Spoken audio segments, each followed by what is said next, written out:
This build all started with one word, espresso. Or, well, a mispronunciation of a word, but we'll touch on that story later. This video is sponsored by Titebond. This one's gonna be a challenge. It's not just a standalone build, it needs to complement a piece I made earlier, and that means working within some design limitations while still pushing my skills to create something unique. I'm really hoping to improve on the design without taking away from the first cabinet. But first, let's do a quick recap. Several months ago, we built this ripple cabinet to hold various bourbons and whiskeys, and finally give them a proper home, rather than just sitting on top of our refrigerator. That video did great, pulling in over 400k views on YouTube, crushing it in IG with over 55 million views and 1.6 million likes. That first build was inspired by Johnny Builds. I'd been planning to make a Tambour cabinet, but when I saw Johnny use a CNC to carve a pattern into Tambour doors, I knew that was right up my alley. This time around, as I mentioned earlier, we're tackling the lower half of the project. Essentially, a coffee bar. It'll hold an espresso machine along with a variety of coffee and bar supplies. The first smaller cabinet was a practice run for this one. But now I'm working within some constraints. Since the two pieces need to match, I have to find a way to push my skills while staying true to the original design. While the CNC gets started on this project, I'll go ahead and start flattening some of these other panels. Since the first cabinet was made from walnut, we'll use solid walnut for this project as well. The first cabinet was a trial run to build this one, so I had already worked out a lot of the smaller details, like how the tambour worked and how it glided through the piece. I ended up just modifying the top and bottom files from the first build and expanded on those because I knew they already worked. And the pieces I'm referring to are these right here. I need two identical pieces just like this. The first cabinet was 9 inches deep, but this one needs to hold an espresso machine, so we needed it to be a little bit deeper. We decided on 16 inches. But here's where the first mistake came in. Jess wanted it to be slightly wider than the top cabinet for aesthetic reasons. And I completely overlooked the width until we installed it. Actually, I overlooked it altogether. As soon as we installed it, Jess noticed right away that it was the same size as the top cabinet. It was supposed to be 38 inches and it ended up being around 35 because apparently once the build starts, I forget how to use a tape measure. So always double check all your measurements before you start cutting materials. It has been some time since I destroyed a dust boot, but the time has come, and I desperately need a dust boot so I'm not flinging dust all up in the air. So Titebond CA glue to the rescue. A little bit of this, a little bit of that, and good enough till I can get a proper fix. Now onto the mid panels of the cabinet. Technically you can make all these pieces with the regular handheld router and some guides and templates, but if you've seen my content on any other platform, you know I'm pretty efficient with the CNC, so that's exactly what I'm going to use. It also gives the negative Nancy's out there something to complain about, so win-win for me. Now, CNCs can't cut square inside corners, so I rounded everything over with a router bit to make sure that everything slid together nicely. There are a few ways to tackle this, but I really like the round over look, so we just went with it for all the pieces. And out comes the tape measure. Good and well knowing I'm about to make some mistakes. 7 16ths. And we're about to run into another issue. As I was milling the piece, I expected it to warp a little, as I was removing a ton of material from one side. But I didn't catch it in time or have it held down well enough, and about 3/4 of the way through the carve, it started to cut too deep as the back end started to lift up. I quickly paused the machine and added some screws to the backside to hold it flat, and we should be able to blend those deeper cuts with an orbital sander. Hopefully. Now for the back panel. I wanted it to have a little bit of a wow factor when you open the cabinet. To achieve that, we used the same ripple design from the front on the inside as well. We went back and forth on a few other 3D carving designs, but since the cabinet would be segmented with the shelves and dividers, it would be tough to get anything else to really stand out. The ripple pattern, on the other hand, is bold, clean, and easily recognizable, so it was a clear choice. Oh, it better fit. And right here is where the segmented panels will start making sense, which is why we chose the simple design instead of something more complex. I forgot to cut these holes all the way through with the CNC on this bottom piece, so we're going to just continue the holes all the way through with this drill, and these holes will be for these brass rods. I love incorporating brass and mixing mediums, especially brass with walnut, as the contrast looks so good. These brass tubes are relatively cheap and easy to get. And as I mentioned earlier, I'm not very good at measuring, and here I was an inch off. How? I have no idea. I left my tolerances pretty tight for this back panel. I always err on the side of leaving too much material because you can always remove a little with a sander or a plane. But this time it was a little too snug and I ended up blowing out these tiny little pieces. But no big deal, we'll just glue those back on with some CA glue. Honestly, I think my furniture ends up being more glue than wood sometimes. And speaking of not measuring, here's another example. I had this offcut of walnut and I thought it'd make a cool shelf for this build. I also like to incorporate sapwood in certain spots. I think it adds a little bit of character. Some people consider sapwood trash or just low grade. Let me know what you think of the sapwood in the comments. Do you think it adds to the piece or takes away from the piece? So I had my first big error, and this is kind of where I expected to have a little bit of problems. No matter how perfect it looks in my 3D drawing when I design the piece itself, when you translate that to CNC and to other programs or real life, it just doesn't always work as perfectly as it appears in the 3D render. And I expected this to give me some trouble with these grooves on here and this lining up just because there's a lot of detail here. And I thought I was in the clear when I put it together, but when I went to actually do like the whole finished dry fit, these grooves were off less than an 1/8 inch, and it was just too much for me to kind of cheat it. So unfortunately I recut these panels. So now you can see these panels line up perfect, and that's where our shelves will slide in. Same in here and back here. I always try to pay attention to as many small details as I can, like the grain matching on these shelves. Although no one will ever notice, it's the little details that take furniture to the next level.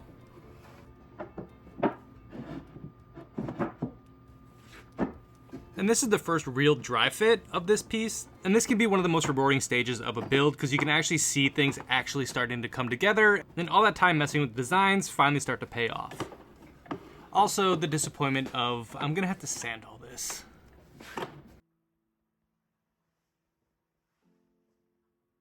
And now onto the most stressful part of the build, these doors. And of course, first cut, we get some blade pinch. These thin curved blades just are a little bit smaller than the riving knife on the saw, so I get a little pinch if there's any pressure in the wood. So I switched it back to my regular 1/8 inch blade and cut it clean, but it's not quite as perfect as I'd want. But it's a touchy cut that I can't really mess with because the more material I take off, the more it's going to be visible that I cut it in half. And then of course, as I was looking at this, I found a little ghost crack that went through it, so I just filled it full of CA glue and hoped for the best, because this is a whole lot of walnut and I don't want to waste it, or cut it and potentially mess up the continuous grain. And good thing I checked how much fabric I had, because I had exactly not enough for 2 doors. Alright, so blade is in, thin kerf to remove as little material as possible, and a high tooth count to prevent chip out and give me a nice clean cut, because I don't want to have to sand in between all those pieces. I was originally wanting to make the cabinet taller, but because of my cross-cut capacity, I was a little worried, so I did keep it on the smaller end. So right here, without these, this would already want to fall back, making it a little unsafe to cut. So from here, I can get 26 inches comfortably. Without those, I can only get about 22. So I just designed this and 3D printed this, and it just extends my slot here, making it a little more stable for my cuts. I didn't count how many pieces this was, but it was a lot. I definitely added like an extra 5 inches to account for the kerf loss, and I had just enough. And I get asked a ton, what's the magic with the fabric? And there is no magic. You could use any sort of cotton cloth. I've seen someone use leather, felt, and pretty much anything that'll absorb the glue. So I won't stress it, and I used Titebond 3 on this one. I believe the last doors I made, I used Titebond 2, and I've had no issues.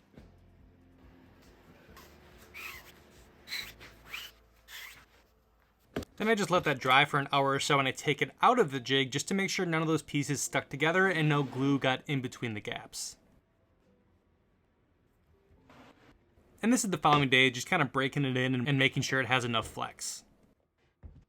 Now, because of the grain orientation, I was a little bit worried about it warping because I just added a ton of moisture to the other side of this panel and nothing to the other. And it did get a little bit of a warp. But this is a lot of walnut and we're kind of committed, so we're just gonna roll with it and hope it levels out. And I did have a problem because on this one I used the other fabric and I'm not sure what was different between the two because I ordered from the same place. But this one it felt weird, so I added more glue and just smoothed it out and it ended up being fine. But I'll be lying if I say I wasn't worried. Not only does this look and sound cool, but it also kind of helps break in the tambour because right away it's full of that glue and it's kind of stiff, so you kind of gotta run it over a surface to get it nice and flexible. And here's the damage of my warp. It's like a 16th, so hopefully both doors warp evenly and it's not an issue. Ideally, because this cabinet's taller than the other one, I should have ran the grain in the other direction to avoid the warping, but I thought it would have just clashed with the other cabinet, so I risked it and ran the grain the long way. And cutting these doors on the CNC is pretty stressful because I already have so much time invested in them, but man, they turn out cool.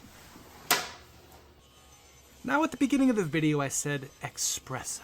Yeah, you heard me right. I've always loved coffee, and like most people, I started with a standard Walmart special Mr. Coffee with some cheap Folgers grounds. I used that machine for years, then one day that Mr. Coffee broke, and we ended up trying out one of those Keurig cup things, and that just wasn't for us either. And then my wife upgraded us to a French press, which then led us to buying better, fresher coffee. And that French press setup is what we've been using for the last several years, and it's been great. But we again got an urge for an upgrade. There was an issue. We didn't have cabinet space for an espresso machine. They're pretty big, and the smaller units require a separate grinder. That was problem number one. And problem number two, probably the biggest problem of them all. My wife said I wasn't allowed to get an espresso machine, until I started saying it correctly. So desperate to get my hands on one, I started blasting Sabrina Carpenter Espresso until I could say the word correctly. I still have the occasional slip up, and when I do, I get the look. And all the married men out there know what the look is. Kind of like the English teacher glaring at the student who can't figure out the right version of there. Except I'm a grown man who can't say espresso. But hey, we finally ordered a machine, and now I just have to learn how to use it, because there's like a million settings and ways to do it. Being very ADHD my whole life, I tend to hyperfixate on new hobbies, fall down rabbit holes, and go on endless side quests.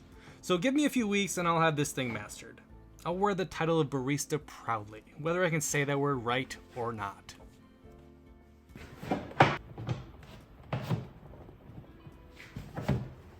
Ew. Yeah, remember that warp I told you about earlier? One door did warp a tiny bit more than the other, so I just stuck it on the CNC, changed the cut orientation, and took a little bit more off. And on the topic of taking a little more off, I ended up cutting, I think, 4 of these slats off, just because I made them a little longer than they needed to be, because you never know.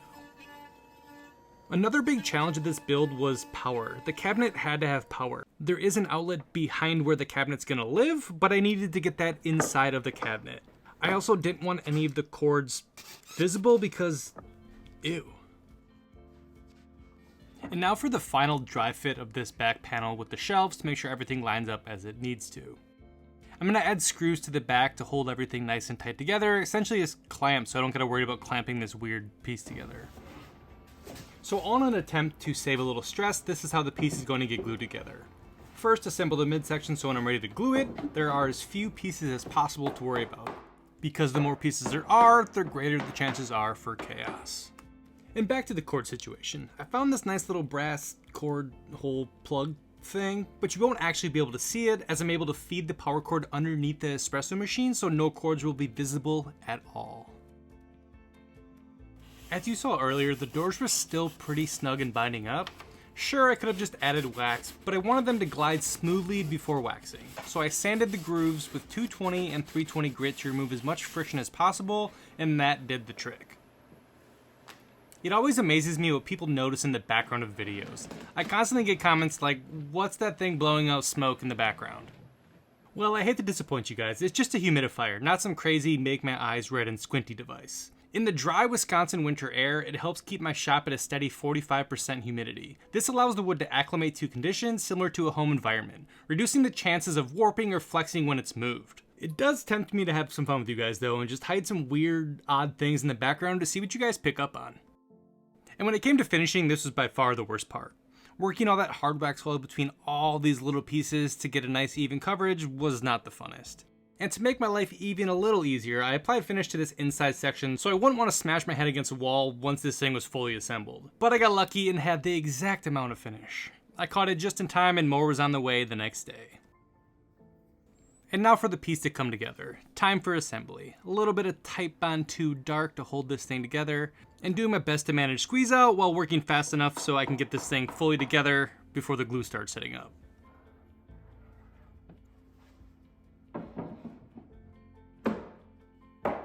Since I already made a smaller version of this, it was far less stressful than the first one was. Then I let this thing sit overnight for the glue to dry and started applying finish the following day. I struggled with how to get power into the cabinet because I didn't want to just cut a hole in this beautiful pattern on the back panel, so I did my best to kind of hide that hole in this gap here where the shelf's gonna live, and it's the best I could come up with. Once it's screwed in place, I don't think you'll really notice it at all. For finish, we went with Osmo Hard Wax. It's just a wipe on, wipe off kind of finish, and it just gives it a nice look and a little bit of a sheen.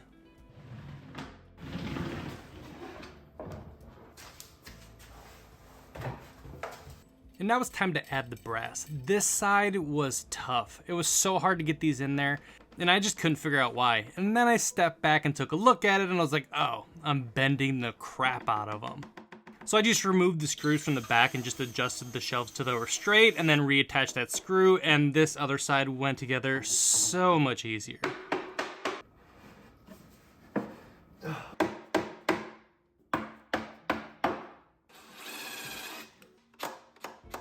Now you might be thinking, that looks upside down. Shouldn't the ripples go the other way? Yeah, probably. When I looked at both pieces together, I couldn't decide which way the ripple should go on the bottom cabinet. For a standalone piece, starting the ripples at the bottom felt like the right move.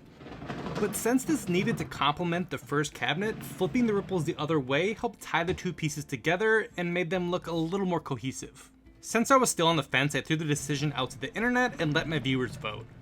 I posted it to IG, got over 500 votes, and the upside down ripple won by a landslide. Same results were on Facebook and YouTube Shorts. So if you're wondering why it's that way, well, the people have spoken and I can't argue a landslide vote. I absolutely love walnut. Look how dark and rich it gets when you add some finish. Except this piece. No one likes this piece. I should have planned a little better on this one.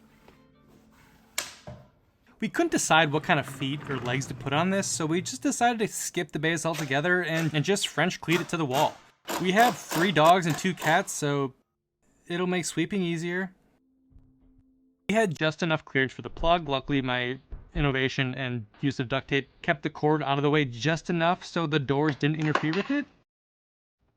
And all went to plan, no visible cords. And this is the espresso we went with, the barista something.